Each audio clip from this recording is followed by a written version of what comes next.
Bismillah. La méditation sur la pensée. On avait traité dans une autre vidéo les jeux du mental et ceux qui attaquent mental, cette questionnement de la pensée, mais aussi dans une autre vidéo ce qui est la méditation, donc notre pensée, comment nous pensons, comment nous méditons.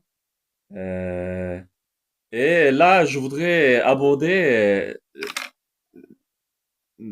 un endroit spécifique, qui est qu'en fait, comme on disait, aujourd'hui, la plupart des gens, en fait, ils ne posent pas de main. C'est vraiment, c'est si évident. Pourtant, des gens, ils pensent ils sont des génies. Si tu leur demandes leur avis, ils disent, mais j'ai des idées extraordinaires. Je pense tout le temps, sans cesse même. Il me vient tout le temps des pensées, des idées. Mais ils se posent jamais la source de ces idées, en fait. D'où il vient, ces idées. Et ce qu'il pense lui-même. Donc la pensée, la conscience, le réceptacle de l'endroit de notre intelligence, en réalité, il est exploité. Vous voyez, c'est comme Total qui est venu, qui s'est posé sur vos réservoirs et il suce, il suce, il suce, il suce ce que vous avez en vous et c'est fait par les djinns. Donc les démons quoi, voilà, on le sait maintenant. De toute façon, vous allez n'importe où sur la planète, vous verrez cette science-là, cette connaissance, qu'il y a la perturbation, qu'il y a attaque, qu'il y a un monde invisible. Donc, et une fois qu'on comprend ça et qu'on commence à se détacher, on commence à observer vraiment d'où viennent nos propres pensées et quelles sont les pensées qui viennent de l'extérieur et quelles sont les influences de nos propres pensées et les influences des pensées qui viennent d'extérieur.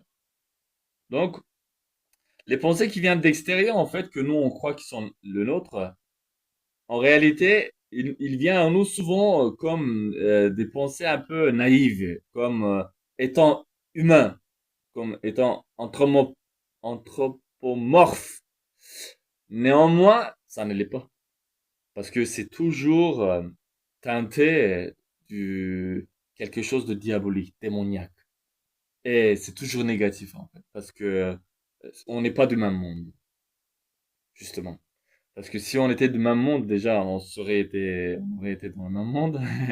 D'autre part, en termes de création, on n'est pas du même monde. En tout cas, peut-être on était du même monde, mais qu'il y a eu une certaine forme de fracture. Et il y a une certaine forme d'animosité maintenant entre eux et nous. Nous, de nous vers eux, il n'y a pas grand-chose, mis à part qu'on essaie de se protéger en fait de leur attaque, que ils cessent pas, sans cesse, ils attaquent, ils attaquent, ils attaquent. Et voilà, c'est à tous les niveaux, hein, à notre santé, à nos relations, à notre pensée. Ils s'associent à nous, à tout ce qu'on fait en fait, et ils tirent un plaisir incroyable. C'est vraiment, c'est des maniaques en fait. Vous voyez, c'est maniaques, c'est des psychopathes, c'est fou. Vous voyez.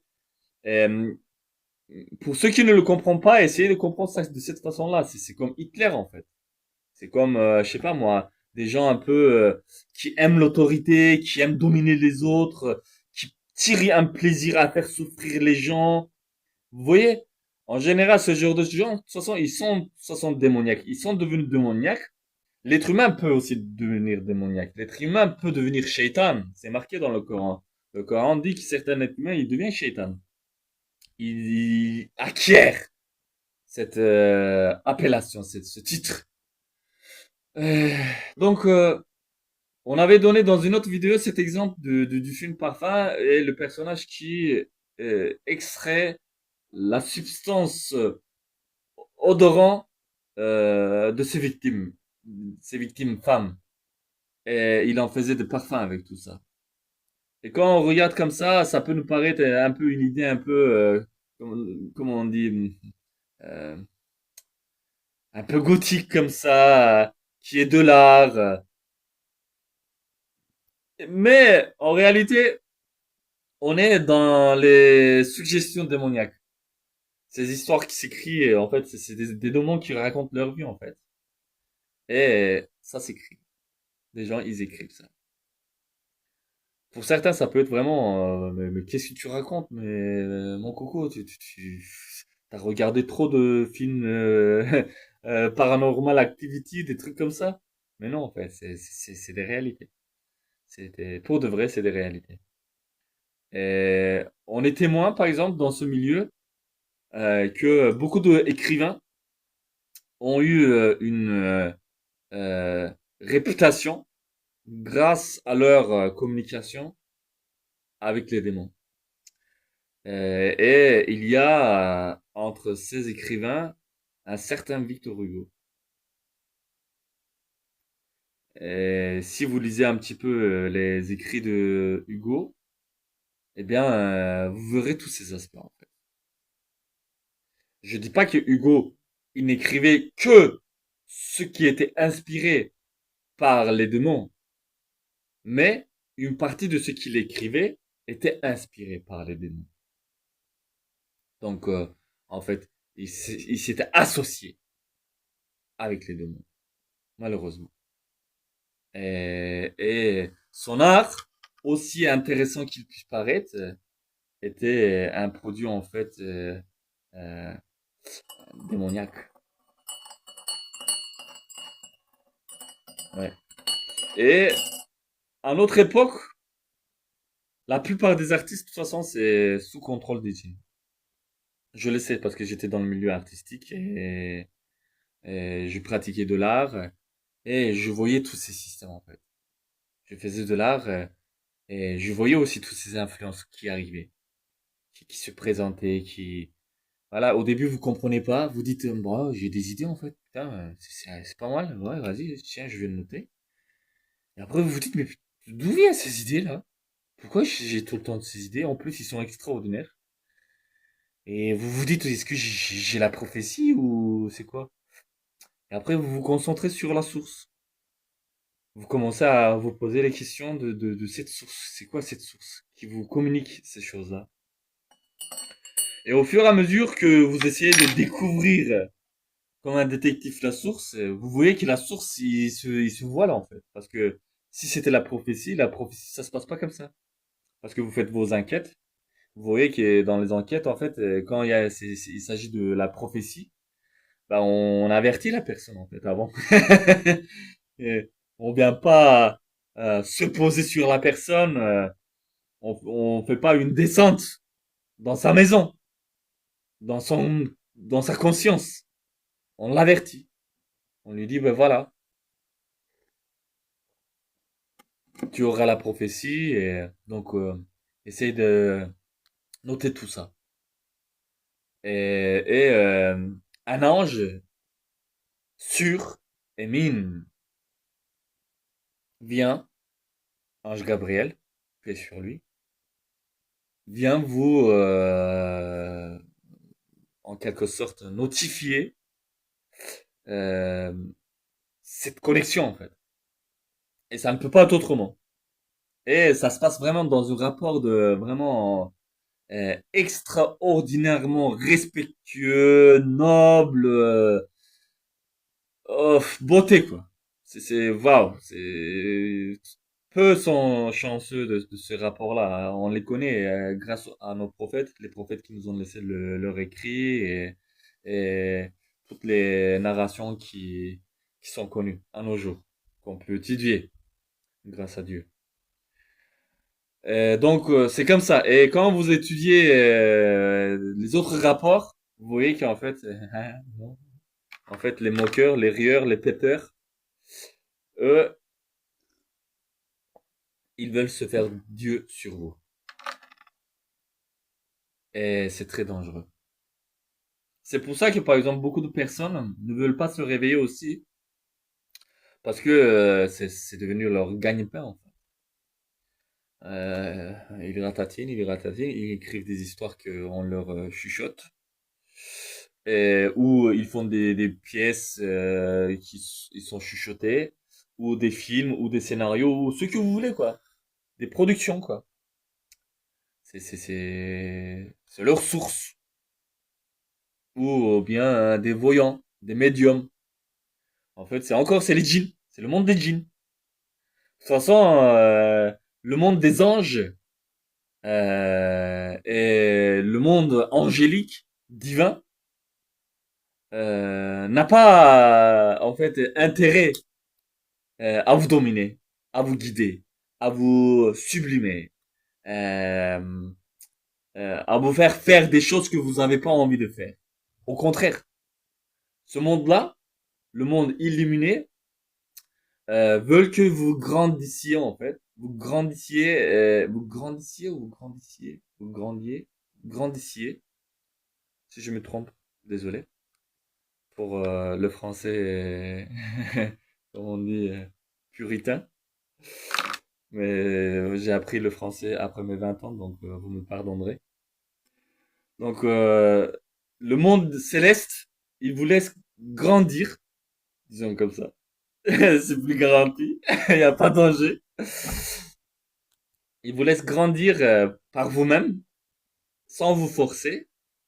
En tout cas, sans forcer le moment, l'instant. S'il il est nécessaire de vous forcer parce que vous devez arriver à un endroit, ils le feront aussi, mais encore pour le bien. Ça serait pas pour eux.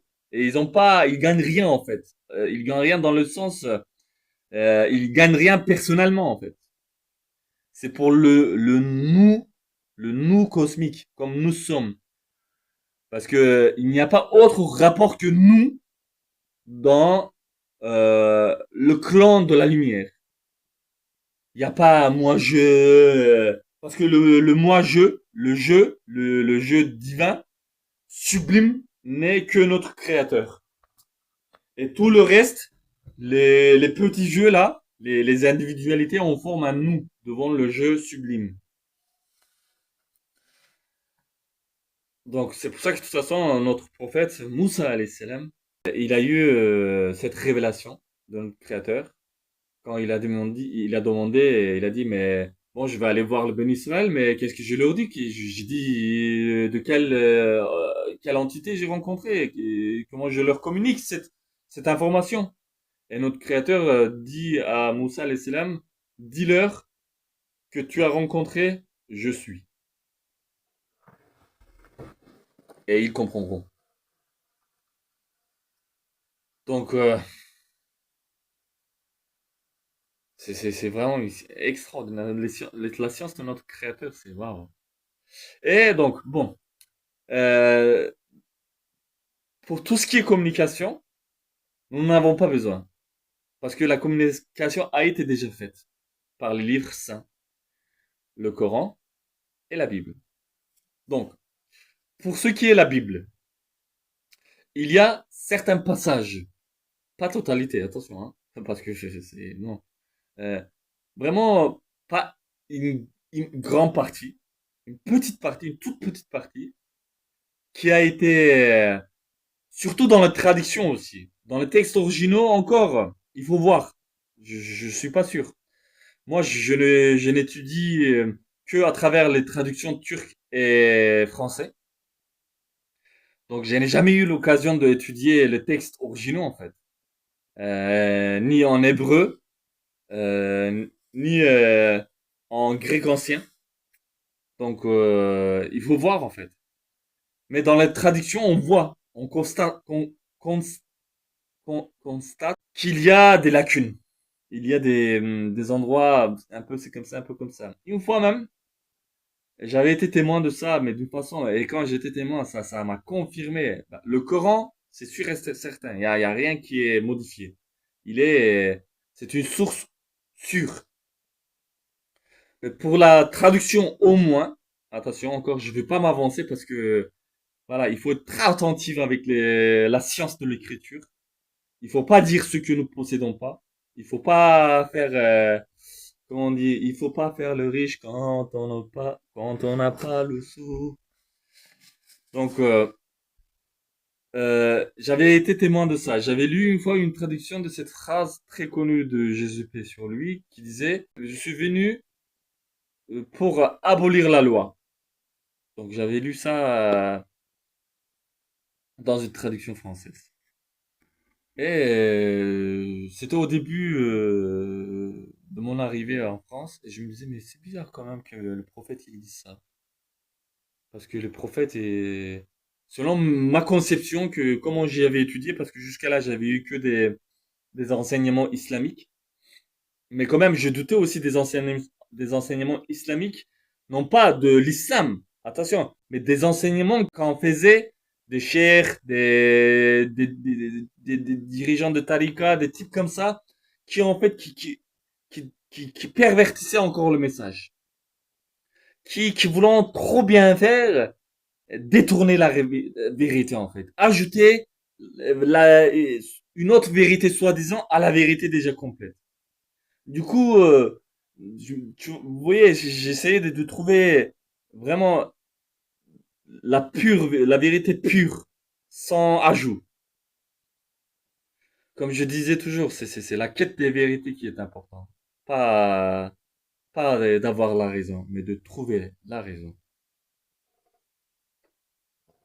Donc, j'avais cette idée que ça ne pouvait pas être vrai. Jésus, paix sur lui, n'aurait pas pu dire ça. Et quelques temps plus tard, je retrouve une autre version. Et dans cette version, il est dit, je ne suis pas venu pour abolir la loi, mais pour l'accomplir. Cette fois-ci, il dit ça comme ça. À quoi croire? Vous voyez? Après, on commence à perdre les pédales, quoi. Euh, Donc, la source qui est sûre, c'est le Coran. Le Coran, dans son version originale arabe, peut nous permettre d'avoir vraiment un socle euh, qui nous garantit en fait au moins une angle d'attaque euh, précis pour pouvoir discerner la vérité dans toute cette cohue, dans toute cette euh, tempête de mensonges pour euh, avancer spirituellement parce que euh, la spiritualité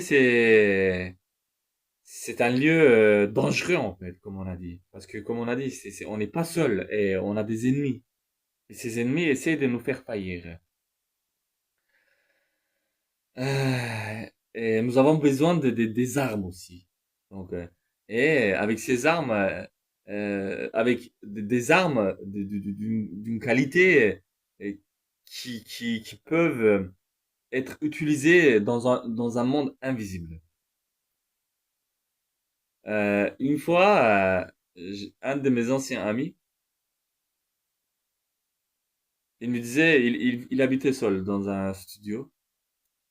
Un jour, on se retrouve, il me dit, ouais, bah, hier, j'ai eu peur. Je dis, pourquoi? Il dit, bah, j'ai cru qu'il y avait des djinns dans les chiottes. Il y avait du bruit qui venait des chiottes. Et du coup, je me suis levé avec mon poing comme ça. J'ai essayé d'ouvrir la porte, mais j'ai eu peur, j'ai pas pu ouvrir la porte. J'ai dit, mais avec ton poing là, tu comptais taper une créature sans corps, ou en tout cas sans corps euh, ma- euh, lourde comme nous avons, qui est dans un monde parallèle. Comment tu comptais le frapper avec ton coup de poing là? Est-ce que ça aurait été possible?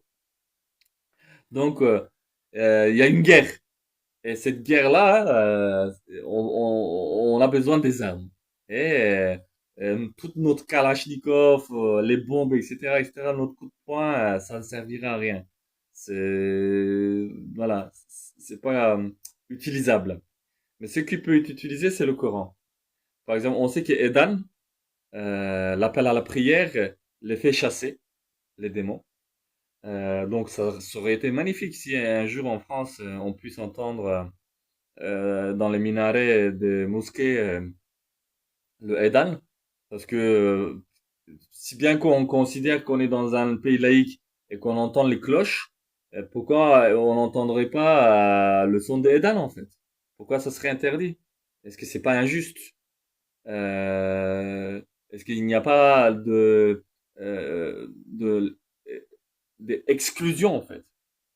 Et donc, il faut vraiment discuter. Si on est dans une démocratie, il faut discuter de tout ça, en fait, et sérieusement, et d'une façon vraiment objective. Et pour de vrai, en fait, c'est comme ça chasse les démons. Le Edan, ça chasse les démons qui couvrent quand même une grande partie de notre vie.